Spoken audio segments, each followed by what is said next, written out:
পেটেছিলেন তো উম্মত উম্মত করেছেন, দুনিয়ায় যে দিন এসেছেন তো উম্মত উম্মত করেছেন, উম্মত উম্মত করেছেন, জিন্দেগি ভর উম্মত করেছেন। 40 বছর বয়স নবুয়তের এলান হয়, এজাহারে নবুয়ত উম্মত বলে কেঁদেছেন। 63 বছর জিন্দেগি উম্মত উম্মত করে কেঁদেছেন। 63 বছর জিন্দেগি পার করে যেই দিন সাকারাতের বিছানায় মুস্তাফা শুয়ে আছেন সেই দিন উম্মত উম্মত করেছেন। আজরাইল জান মুবারক কবজ করেছে, আবু বকর বলে কাঁদতে লাগায়া দেখলাম ইন্তেকালের পরে মুস্তাফার চুটে উম্মত উম্মত শব্দ। যেই মুস্তাফা এত উম্মত উম্মত করে সেই উম্মত মুস্তাফাকে ভুলে অন্যদিকে চলে যাবে, হতে পারে না, এটা হতে পারে না। আমরা নবী মুস্তাফার বাগানের পাহারাদার, নবী মুস্তাফার বাগানের মান সম্মান ইজ্জত আমাদের রক্ষা করতে হবে। যদি বাঁচতে হয় জাহান্নাম থেকে মুস্তাফার চরণে আসো, মুস্তাফার চরণে আসো। মুস্তাফাকে পেতে চাইলে আলে বাইত ধরো, মাওলা আলীকে ধরো, মাওলা আলীকে পেতে চাইলে দৌলতবাড়ি দরবারের বিকল্প নাই, বিকল্প নাই। মাওলা আলী ছাড়া সুন্নিয়ত হয় না, মাওলা হাসান ছাড়া সুন্নিয়ত হয় না, মাওলা হুসাইন ছাড়া সুন্নিয়ত হয় না, মা ফাতেমা ছাড়া সুন্নিয়ত হয় না। এরা হচ্ছে সুন্নিয়তের কান্ডারি, বলেন না সুবহানাল্লাহ। আজকে বড় বড় ইমামে আহলে সুন্নাত সাজবেন, আমির আহলে সুন্নাত হবেন, আর মাওলা আলীর প্রশংসা শুনতে পারবেন না। আপনি সুন্নি না, সুন্নি নামের কলঙ্ক। এই দৌলত পরিবার আসল কি হক না বেহক? কথা কই না? হ্যাঁ, এই যে যারা ফেসবুকে বা ইউটিউবে এই আশেপাশে যারা বক্তব্য দেয়, এদের জন্ম হালাল নয়, এরা হারামজাদা। মাওলা আলীকে ভালোবাসতে হলে হালাল হতে হয়। হারামজাদা কখনো মাওলা আলীকে ভালোবাসতে পারে না, হালালজাদা হতে হয়। মাওলা আলী জিকির করতে রক্ত পবিত্র লাগে, রক্ত নাপাক হলে মাওলা আলীকে ভালোবাসতে পারে না। এটা মনে হলো মাওলা আলীকে আগে ছিলেন, নবীকে চিনা হয়ে যাবে। আমি বুখারী শরীফ থেকে আপনাদেরকে একটা হাদিস শুনে ইনশাআল্লাহ আলোচনা শেষ করব। যেহেতু একটা দরবার, এখানে অনেক ওলামায়ে কেরাম আছেন, আমরা তাদেরকে কষ্ট দিব না। সবাই কিছু কিছু করে আলোচনা করুক এবং বরকতের ভাগীদার হোক, এটা আমরা চাই। আল্লাহ সকলকে কবুল করুক, বলেন আমিন, জোরে বলেন আমিন। বুখারী শরীফ থেকে একটা হাদিস কিতাবুল আম্বিয়া থেকে আমি আপনাদেরকে শোনাবো। শুনতে রাজি আছেন? কথা বলেন না কেন, রাজি আছেন? হাদিস শুনেন। আল্লাহ বলেছেন কোরআনুল কারীমের মধ্যে, যালিকা লা ইয়ানফাউ মালুন ওয়ালা বানুন ইল্লা মান আতাল্লাহু বিকলবিন সালিম। আল্লাহ বলেন হাশরের ময়দান, ওই দিনে ছেলে বাবাকে চিনবে না, বাবা ছেলেকে চিনবে না, মা মেয়েকে চিনবে না, মেয়ে মাকে চিনবে না, স্বামী স্ত্রীকে চিনবে না, স্ত্রী স্বামীকে চিনবে না, কেউ কাউকে চিনবে না। যেই নামের পিছনে ইক্তেদা করছেন ইমাম ও মুসল্লিদেরকে চিনবে না, মুসল্লি ইমামকে চিনবে না। এমন ভয়াবহ বিপদ হবে, আপনার কোনো কিছুতেই যখন কাজ হবে না, কোন সম্পদ আপনার হাশরের ময়দানে কাজ হবে না। ইল্লা মান আতাল্লাহু বিকলবিন সালিম, কলবে সালিম ব্যক্তিকে, সেই কলবে সালিম তৈরি করার জন্য আমরা দরবারি দরবার শরীফে এসেছি। আল্লাহর ওলিদের সাহাবাতে, আল্লাহর ওলিদের কদমের ছোঁয়ায় আমাদের কলব কলবে সালিম হবে। কলবে সালিম ব্যতীত হাশরের ময়দানে কোনো কিছুতে কাজ হবে না। ওই হাশরের ময়দান যখন কায়েম হয়ে যাবে, সেখানে ইয়া নাফসি ইয়া নাফসি ইয়া নাফসি শুরু হয়ে যাবে। সকলে চিল্লাইতে থাকবে, আল্লাহ এই বিপদে আমাদেরকে বাঁচাও, আল্লাহ এই বিপদে আমাদেরকে বাঁচাও, এই বিপদে আমাদেরকে বাঁচাও। সকলে চিল্লাইতে চিল্লাইতে হযরতে আদম ও সফিউল্লাহর কাছে যাবেন, গিয়ে বলবেন ইয়া আদম ও সফিউল্লাহ, আজকে হাশরের ময়দানে এই বিপদ, মাথার ঘাম পায়ে পড়তেছে, সূর্যের তাপ আর তামার জমিনের গরম আমরা সহ্য করতে পারছি না। দয়া করে নবী গো, আপনি তো আদম ও সফিউল্লাহ, আপনি আল্লাহর পবিত্র বন্ধু, আমাদেরকে হাশরের ময়দানে আপনি সুপারিশ করেন। আদম নবী বলে দিবেন সারাবা লাস্তুলাহা, আজকে আমি তোমাদেরকে শাফায়াত করতে পারবো না। তোমরা যদি শাফায়াত চাও হযরতে নূহ নবীর কাছে চলে যাও, বলেন না সুবহানাল্লাহ। সবাই নূহ নবীর কাছে চলে যাবে, সেখানে গিয়ে বলবে ইয়া নূহ নবিয়ুল্লাহ ইসমাআনা ইলা রাব্বিক, হুজুর আমাদেরকে একটু শাফায়াত করেন, আপনি আল্লাহর নবী, আল্লাহর মহব্বতে বহু বছর বছর কেটেছেন, আপনি আল্লাহর পেয়ারা, আপনি একটু সাফায়াত করেন। নূহ নবী বলবেন নাস্তুলাহা, আমি পারবো না। তোমরা নবী ইব্রাহিম খলিলুল্লাহর কাছে যাও। ইব্রাহিম খলিলুল্লাহর কাছে চলে যাবে, বলবে আমি আজকে সাফায়াত করবো না। তোমরা মুসা কালিমুল্লাহর কাছে যাও। মুসা কালিমুল্লাহ বলে দিবে আজকে আমি সাফায়াত করতে পারবো না। তোমরা ঈসা রুহুল্লাহর কাছে যাও। ঈসা রুহুল্লাহ বলবে আজকে আমি সাফায়াত করতে পারবো না। তোমরা নবী মুহাম্মদ রাসূলুল্লাহর কাছে যাও। জোরে বলেন সুবহানাল্লাহ। আমরা সাফায়াত করতে আদম নবী বললেন, তবে কি আদম নবীর সাফায়াতের ক্ষমতা নাই? আছে। সমস্ত নবীর সাফায়াতের ক্ষমতা আছে, কিন্তু হাশরের ময়দানে সাফায়াত তারা করবে না। কেন? এই কারণে করবে না, সেখানে রাহমাতুল লিল আলামিন নবীদের সম্রাট দু জাহানের বাদশা পেয়ারা নবী উপস্থিত থাকবেন। এই কারণে তারা সাফায়াত করবেন না। তারা সাফায়াত করবেন আমার নবীর সাফায়াতের পরে। বলেন না সুবহানাল্লাহ। কোন নবীর সাফায়াতের জন্য সামনে যাবেন না, একজন আরেকজনের কাছে পাঠাবেন। শেষ ফিনিশিং ঈসা রুহুল্লাহর কাছে গিয়ে বললে, ঈসা বলবে আজকে রাহমাতুল লিল আলামিন আছে, তোমরা সেখানে যাও। সবাই রাহমাতুল লিল আলামিনের কাছে রওনা হয়ে যাবে। বাবাজিরা আমার, এদিক দিয়ে আদম নবী থেকে শুরু করে ঈসা নবী পর্যন্ত সমস্ত নবীর একটা মিটিং করবেন হাশরের ময়দানে। মিটিং করে এক নবী আরেক নবীকে বলবেন, ইব্রাহিম খলিলুল্লাহ আদমকে বলবেন, এ বাবা আদম, এই বিপদের মধ্যে দাঁড়ায় থাকা সম্ভব না, চলেন আমরা আল্লাহর কাছে যাই। বেহেশতের একটা টিকিট নিয়ে বেহেশতে চলে যাই। নূহ নবী ইব্রাহিমের কাছে বলবেন বাবা চলো বেহেশতের দরজায় যাই। ঈসা মুসার কাছে বলবেন নবী চলো বেহেশতের দরজায় যাই। মুসা একজনের কাছে বলবেন চলো বেহেশতের দরজায় যাই। সমস্ত নবীরা হাশরের ময়দানে একত্রিত হয়ে আমার আপনার নবী রাহমাতুল লিল আলামিন ছাড়া সব নবীরা বেহেশতের দরজায় চলে যাবে। বেহেশতের দরজায় যাওয়ার আগে আমার আল্লাহর সামনে যাবেন। আল্লাহর সামনে গিয়ে বলবেন, আয় রব্বে কায়নাত, এই বিপদের দিনে হাশরের ময়দানে সূর্যের তাপ আর তামার জমির মধ্যে দাঁড়িয়ে থাকা বড় কষ্ট থাকছে। আল্লাহ আপনি আমাদেরকে দয়া করে জান্নাতের দরজাটা খুলে দেন, আমরা জান্নাতে চলে যাই। আদম নবী, ঈসা নবী, সমস্ত নবীরা যখন আল্লাহর দরবারে নিজেরা জান্নাতে যাওয়ার জন্য ধরনা দিবেন, দাঁড়ায় যাবেন, আল্লাহ মুস্কি হাসি দিয়ে বলবেন, হে আদম, আজকে জান্নাতে যাওয়ার জন্য চলে আসছেন, তো আপনার উম্মতের খবর কি? আদম নবী বলবেন, উম্মতের চিন্তাবাদ, আগে নিজে বাঁচি। ঈসা নবী বলবেন, উম্মতের চিন্তাবাদ, তো আগে নিজে বাঁচি।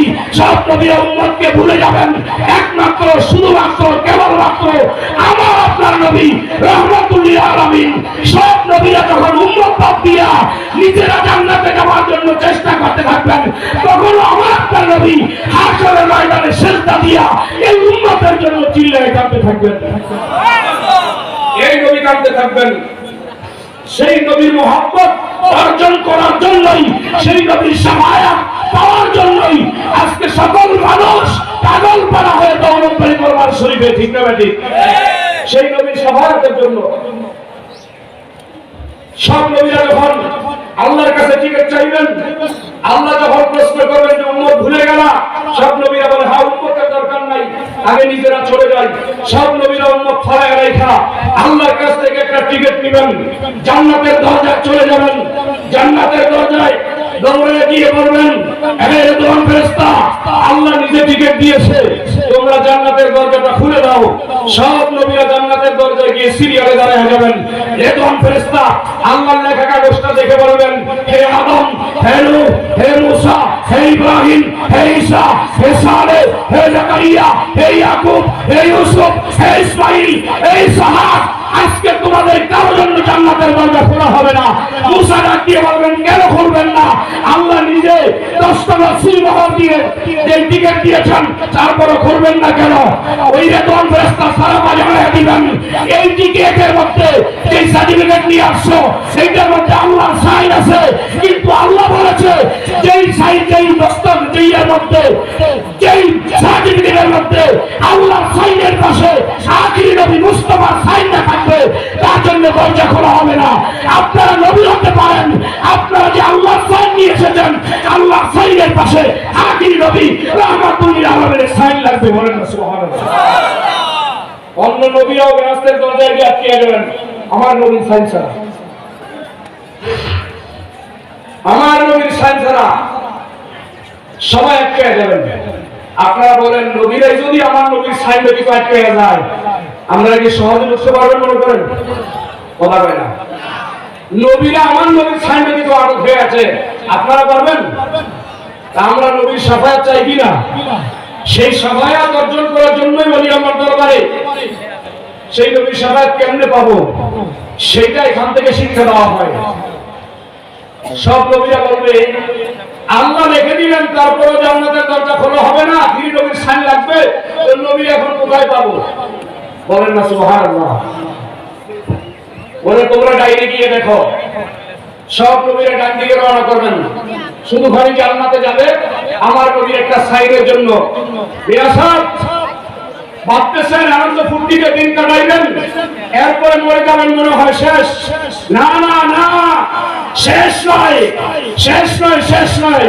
বাঁচতে হবে জাহান্নামের আগুন থেকে, বাঁচতে হবে আসরের ভয়াবহ আযাব থেকে, বাঁচতে হবে কবরের আযাব থেকে, কবরের আযাব আর হাসরের সেই বিপদ জাহান্নামের আগুন থেকে বাঁচতে হলে আমার নবীর কদমে আসতে হবে।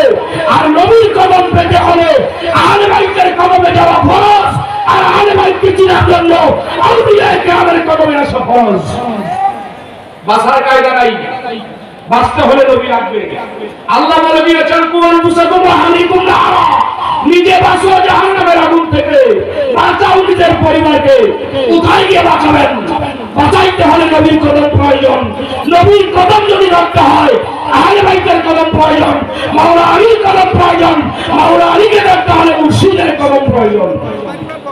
দরকার আছে না নাই? যদি বলেন দরকার আছে না নাই?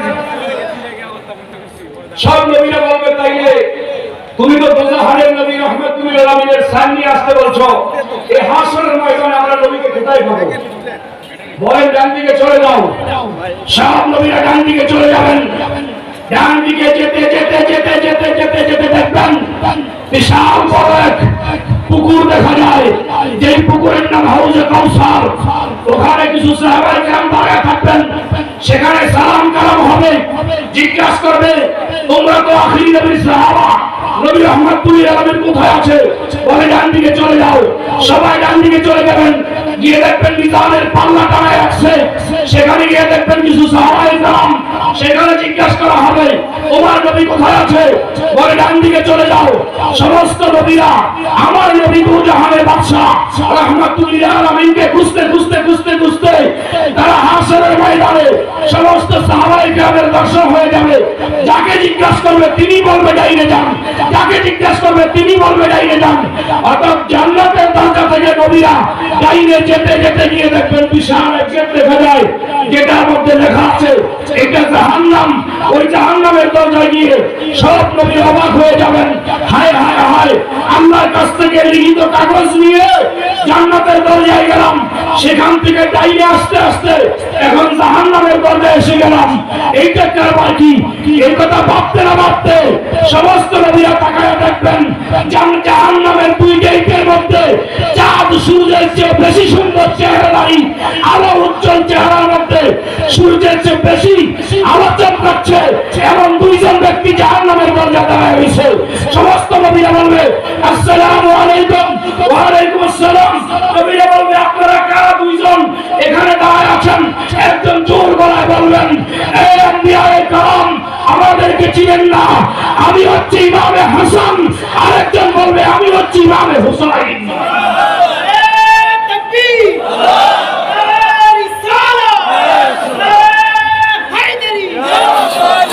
বলতেছেন আপনি ইমামে হাসান আর ইমামে হুসাইন তো জাহান্নামের দরজায় কি করতেছেন?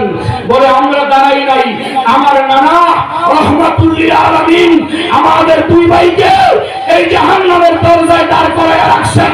হাসরের ময়দানে নবী শাফায়াত করবেন, কিছু গুনাহগার উম্মতরা গুনাহের কারণে জাহান্নামের দরজায় চলে আসবে। আমার নানা বলে গেছেন হাসান এবং হুসাইন তোরা দুই ভাই জাহান্নামের দরজায় দাঁড়ায় থাক।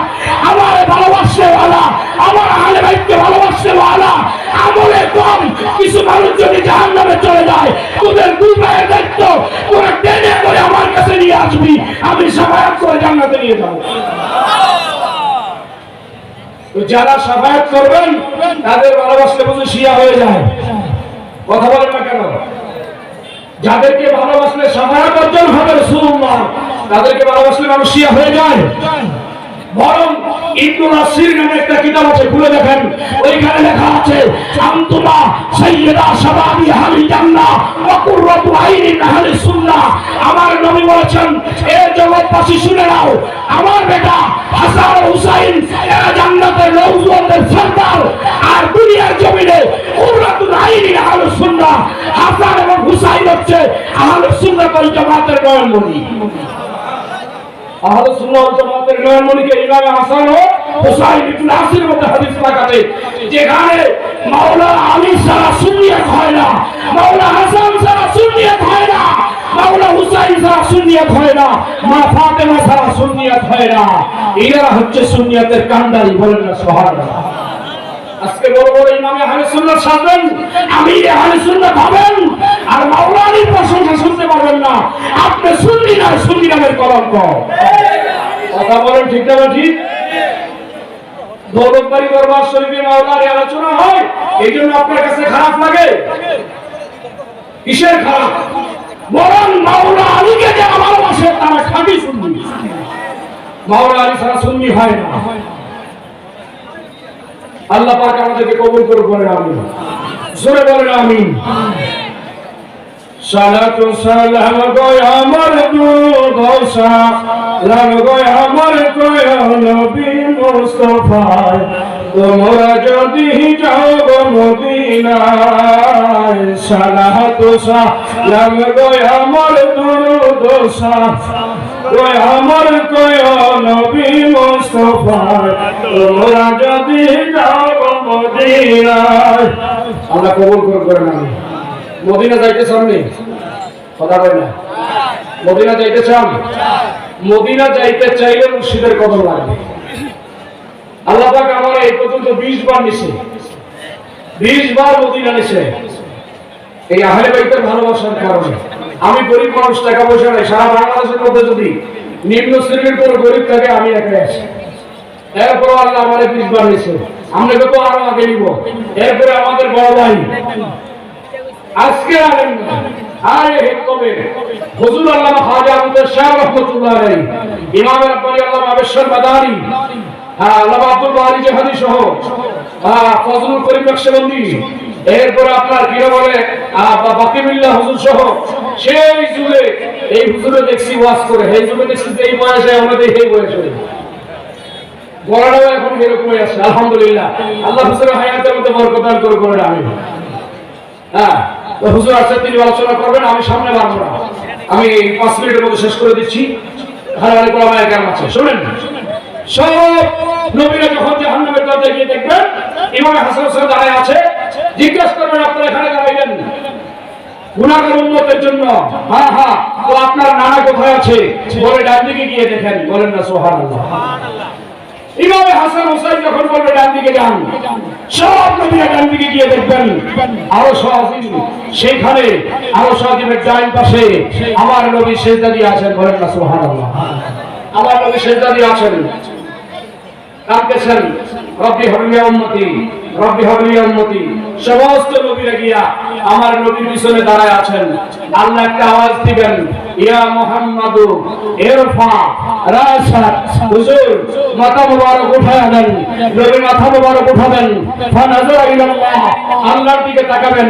তাকানোর পরে আল্লাহ বলবেন, রাআইতুন নাবিয়্যা খালফান, ওগো নবী তাকায় দেখেন পিছনের দিকে সব নবীরা দাঁড়ায় আছে। আমার নবী পিছনের দিকে তাকায় দেখবেন সব নবীরা পিছনে সিরিয়ালে দাঁড়াইছে। আমার নবী জিজ্ঞেস করবেন, ইয়া মাশারাল আম্বিয়া, এ হাসরের ময়দানে আম্বিয়ায়ে কেরাম, আপনারা কেন আমার পিছনে দাঁড়ায় আছেন? আপনার উম্মতরা কোথায়? সকল নবীরা বললেন, ইয়া রাসূলুল্লাহ, আজকে উম্মতকে কোথায় পাবো? নিজেই তো নফসি নফসি করছি, হুজুর আপনি আমাদেরকে একটু সার্টিফিকেটের মধ্যে সাইন মেরে দেন। আল্লাহ রাসূল জবাব দিলেন, এ আম্বিয়ায়ে কেরাম, দাঁড়ায় থাকেন, ততক্ষণ আপনাদের কাগজে আমি মুস্তাফা সান দিব না, যতক্ষণ আমার একটা গুনাহগার উম্মত জান্নাতে যাওয়া বাকি থাকে। আমি আপনাদের কাগজে সান দিচ্ছি না, আমার গুনাহগার উম্মতরা যতক্ষণ বাকি থাকবে। নবী আপনার জন্য এত কাঁদলেন, মা আপনার পেটে ছিলেন তো উম্মত উম্মত করেছেন, দুনিয়ায় যাই দিন এসেছেন তো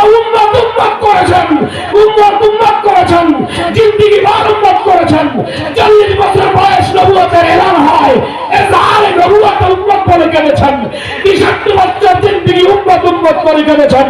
63 বছর জিন্দেগি পার করে যেই দিন সাকারাতের বিছানায় মুস্তাফা শুয়ে আছেন, সেই দিন উম্মত করেছেন। আজরাইল জান মুবারক কবজ করেছে। আবু বকর বলে কান্না লাগায়া দেখলাম ইন্তেকালের পরে মুস্তাফার চুটে উম্মত শব্দ। যেই মুস্তাফা এত উম্মত করে, সেই উম্মত মুস্তাফাকে ভুলে অন্যদিকে চলে যাবে, হতে পারে না, এটা হতে পারে না। আমরা নবী মুস্তাফার বাগানের পাহারাদার, নবী মুস্তাফার বাগানের মান সম্মান ইজ্জত আমাদের রক্ষা করতে হবে। যদি বাঁচতে হয় জাহান্নাম থেকে, মুস্তাফার চরণে আসো, মুস্তাফার চরণে আসো। মুস্তাফাকে পেতে চাইলে আলে বাইত দাও, মাওলা আলীকে দাও, মাওলা আলীকে পেতে চাইলে দৌলতবাড়ি দরবারের বিকল্প নাই, বিকল্প নাই।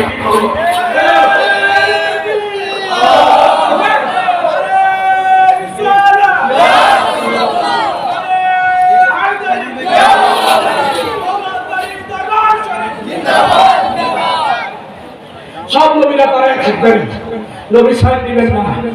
আল্লাহ বলবেন বন্ধু বাসাল তোহা ইসমাতু সাফা, আজকে আপনি যা চাইবেন, আজকে সাফায়াত করেন। আপনি বহু কেঁদেছেন, যেই দিন দুনিয়ায় পাঠাইছিলাম ওই দিন উম্মত করে চিৎকার মেরেছেন, রওজায়ে আতহারে চিৎকার মেরেছেন উম্মত করে, জীবন জিন্দেগি ভর উম্মত করেছেন।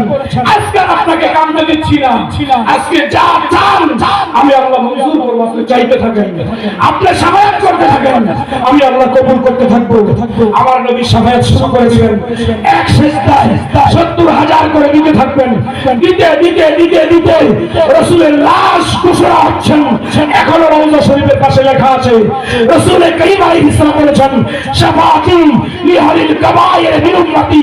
আমার রাসূল বলেছেন উম্মত, তোর গুনাহ যদি আসমান থেকে জমিন পর্যন্ত হয়, সাগরের পানি পরিমাণ হয়, পাহাড় পরিমাণ হয়, গোটা সৃষ্টি জগৎকে এক পাল্লায় দিলে তোর গুনার ওজন যদি বেশি হয়, তারপরে উম্মত তুই চিন্তা করিস না, মনে রাখিস শাফাআতি লিহালিল কাবায়ের মিন উম্মতি। তোর গুনাহ যত বড়, আমি নবীর শাফায়াত তার চেয়ে বড়। চিন্তা করিস না তুই, তোর গুনাহ কত বড়, আমি নবীর শাফায়াত তার চেয়ে বড়। সেই নবীর শাফায়াত দরকার আছে না নাই? জোরে বলেন না, দরকার আছে না নাই? যখন নবী শাফায়াত করে জান্নাতীরা জান্নাতের দরজায় চলে যাবে, জাহান্নামীরা জাহান্নামের দরজায় চলে যাবে। এই মাত্র জান্নাত উদ্বোধন করবে আর এই মাত্র জাহান্নাম উদ্বোধন করবে। জাহান্নামীরা জাহান্নামের দরজায় তারা অপেক্ষমান, জান্নাতীরা জান্নাতের দরজায় অপেক্ষমান। রাস্তা গিয়ে দুই ভাগ হয়ে গেছে, এমন অবস্থা আল্লাহ ডাক দিবেন, এই জিবরাইল থামায়া দাও, যারা যে জায়গায় আছে আমার একটা লাস্ট প্রশ্ন। জিবরাইল বলল আল্লাহ, যেখানে জান্নাতীরা জান্নাতে চলে যাচ্ছে, জাহান্নামীরা জাহান্নামে চলে যাচ্ছে, বিচার আচার শেষ, এখন প্রশ্ন কি? বলে এখন প্রশ্ন হলো আমার বন্ধু মুস্তাফার ইলমের দরজা মাওলা আলী সম্পর্কে, যারা জান্নাতের দরজায় দাঁড়ায় আছে, আমি আল্লাহ শেষ ফয়সালা এখান থেকে করব। মাওলা আলীর ব্যাপারে প্রশ্ন হবে, জান্নাতের দরজায় দাঁড়ায় যদি মাওলা আলী বেলায়েত সম্পর্কে সঠিক উত্তর দিতে পারে জান্নাতে যাবে, মাওলা আলীর সম্পর্কে যদি সঠিক উত্তর দিতে না পারে জাহান্নামে চলে যাবে। জাহান্নামের দরজায় দাঁড়ায় যদি মাওলা আলীর বেলায়েত সম্পর্কে সঠিক উত্তর দিতে পারে জান্নাতে চলে যাবে, আর ওখানে যদি উত্তর দিতে না পারে জাহান্নামে চলে যাবে। হাসরের ময়দানে শেষ বিষয়টাই হবে মাওলা আলীকে দিয়া, মাওলা আলীকে দিয়া, মাওলা আলীকে দিয়া। জাহান্নামের দরজায় দাঁড়ায় যদি বলে আলীর বেলায়েত সম্পর্কে আমি জানি, আল্লাহ তাকে জাহান্নাম থেকে জান্নাতে পাঠাবে। এই জন্য মাওলা আলীকে চিন্তা হবে। আল্লাহ আমাদেরকে কবুল করুন, বলেন আমিন। জোরে বলেন আমিন, আরো জোরে বলেন আমিন। তাইলে দৌলতবাড়ি দরবার শরীফ কি হক না বেহক? কথা কই না? হ্যাঁ, এই যে যারা ফেসবুকে বা ইউটিউবে এই আশেপাশে যারা বক্তব্য দেয়, এদের জন্য হালাল নয়, এরা হারামজাদা। মাওলা আলীকে ভালোবাসতে হলে হালাল হতে হয়। হারামজাদা কখনো মাওলা আলীকে ভালোবাসতে পারে না, হালাল জাদা নয়। মাওলা আলী জিকির করতে রক্ত পবিত্র লাগে, রক্ত নাপাক হলে মাওলা আলীকে ভালোবাসতে পারে না। এটা মনে রাখবেন। হ্যাঁ, আকীদা ক্লিয়ার করেন এইটাই, মাওলা আলীকে আমরা ভালোবাসবো, সাহাবায়ে কেরামকে আমরা ইজ্জত করি। করে কি করি না? আমি দৌলতবাড়ি দরবার শরীফের বক্তব্য হুজুর সাল্লাল্লাহু আলাইহি হায়াতে দীর্ঘায়ু কামনা করি। হুজুর কেবলা যেইভাবে আহলে বাইতের নিশান নিয়ে পাকে বাঞ্জাতনের নিশান হাতে নিয়ে নেমেছে, আল্লাহ যেন হুজুরের হাতে বিজয় দান করে বলেন আমিন। এবং এই দরবারে যারা আসে মুরিদ রয়েছে সকলের জন্য দোয়া করি, আপনারা হুজুর কেবলার কদম মোবারক ধরে থাকেন, কদম পর কদম ধরে থাকলে কোন একদিন পাক বাঞ্জাতনের কদমে চলে যাবেন, আল্লাহ কবুল করে বলেন আমিন। জোরে বলেন আমিন।